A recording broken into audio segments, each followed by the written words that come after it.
Hello guys, S2W here as your average consumer with your next casual consumer's perspective review. For this video, I was blessed to have been invited to Foot Locker Canada's and Adidas Canada's exclusive pre-launch event for this upcoming Adidas silhouette called the Adidas Deerupt Runner. The fun event was hosted at the House of VR in Toronto, where the first floor featured decorated wall prints and illuminating LEDs that relate to the Deerupt sneakers. There were also a few interactive virtual reality games that we could have tried out, which was amazingly entertaining, especially seeing people scream and flinch as if the experience was real life. However, the core experience is found on the second floor, where they have built a series of photo booth installations that we can share our memorable moments with. The installed spaces were really unique with different themes and colors for us to get different flavors of shots. Furthermore, the night was met with live music from the DJ there, with some delicious food and drinks, just like a chill-friendly gathering. It was certainly an eye-opening event and a night to remember for me because not only was I invited, but they've also gifted me a pair of these new Adidas Deerupt Runner. So now, what's a better way to enjoy these kicks together? Let's just jump right through and take a closer look at these sneakers. Right off the bat, this sneaker looks absolutely eye-catching. In particular for this colorway, which is known as the Solar Reds, the overall color scheme is simply done with a pinkish red upper and a blue midsole. Personally, I would have dubbed this colorway as the Spider-Man, not only for its color tones, but the overall aesthetic of the shoe with its netted grid-like design, inspired by their own Adidas archives back in 1980s, specifically their Adidas Marathon Runner that featured a mesh grid protected midsole, which was intended to create a uniform compression and responsiveness. Using the minimalism of the grid design to create a new disruptively bold look, not only have they kept this midsole gridlocked, but also the upper as well. This stretch webbing covers over the shoe like a separate bedsheet, which unlike the midsole, where it's adhered on instead. I personally feel the grid is only for visual aesthetics, but it's hard not to admit that it'll provide some structural hug to the shoe by limiting the upper right under from expanding too much. Now this one-piece seamless upper is made out of an ultra flexible mesh material, which by touch does seem to be very elastic as a mesh. Of course, it's not comparable to Adidas' Prime Knit, but in terms of adaptability and flexibility, this upper won't be disappointing. In fact, the only area of this upper that's not the same stretchiness is the integrated tongue or top part of the textile in black. It seems like they've added this thin plastic covering to create an overall fitted comfort, almost like a short seatbelt so to speak.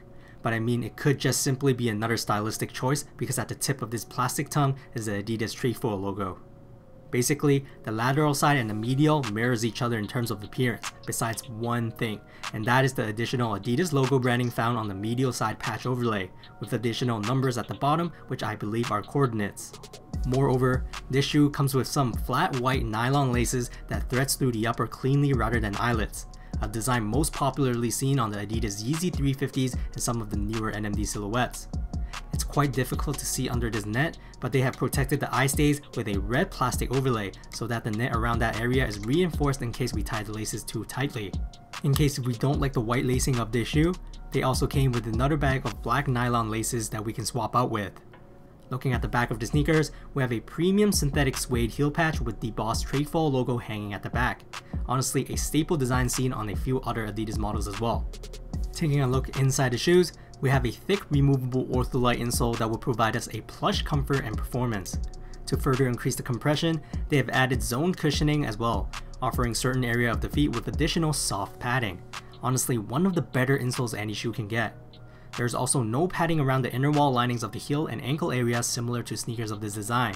But other than that, this mesh lining can be categorized as a thin breathable fabric, as we can easily see my finger outline behind it. As for the midsole, this cushioning came equipped with your regular EVA cushioning, a standard foam technology for a firm and stable ride. This blue midsole is drenched with a grid webbing which echoes the geometric look of the past and the present, with the medial side of the midfoot area painted in black for a diverse look.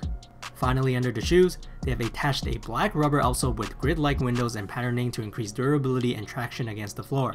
Another stylistic visual approach and touche touches to finish the shoes off with their key motif. Anyways, here are some Adidas Deerupt Runner fit footage. Sizing wise, the pair they gifted me was my true to size and is a wide footer. If you can, I would advise you to go at least half size up if you are interested in a pair of these. Unless you plan on taking the thick insoles out, which I don't recommend as it offers some of the best cushion padding under our feet while wearing this shoe. Going up half a size might actually fit more comfortably as it is quite snug. If you have narrow feet, you might be okay staying true to size, but as a wide footer myself, True to size was still wearable as the mesh was thankfully stretchable, but it's tight. Comfort-wise, to be completely honest with you, these felt a lot comfier than what I had expected, mainly because of this insole cushioning as it's just fantastic. Not a lot of insoles come with cushion zones I feel, and this just makes the shoe a whole lot more compressive because of this. The EVA midsole provides the regular stable firmness that most foam cushioning provides, but interestingly, I do notice the heel area was a lot more plush than normal too. With every step on the heel, I can actually feel a slight rebound and compressive properties. Of course, it's still not one of the most responsive midsoles out there, but again, it was certainly better than what I was expecting. Visual-wise, it's hard to deny this shoe didn't take cues of the Adidas tennis hue, as the overall upper and especially the heel suede patch just looks so minimalistic to not notice the similarity. However, by adding this additional grid layer, it just makes the shoe a lot more three-dimensional and graphically digitized, almost like an optical illusion that we should stare for a long time. In fact, they have also designed this shoe with a toe-down effect, seen in on-feet pictures where the shoe is planted on the floor with the toes pressed down to create a sleek contour. So essentially, they are promising us the shoe will look great both in person and in photos. Price-wise, these are 140 Canadian dollars before tax, leaning on the less expensive side of pricing. As a casual lifestyle sneaker, these are quite easy on the feet to wear. If you don't like the vividness of this colorway, there are also simpler choices with a white or black upper as well. As always, throw me some likes if you liked this video, and let me know in the comments what you think about this new silhouette.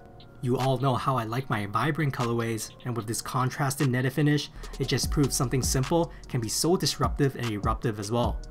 That's it for today, S2W signing off.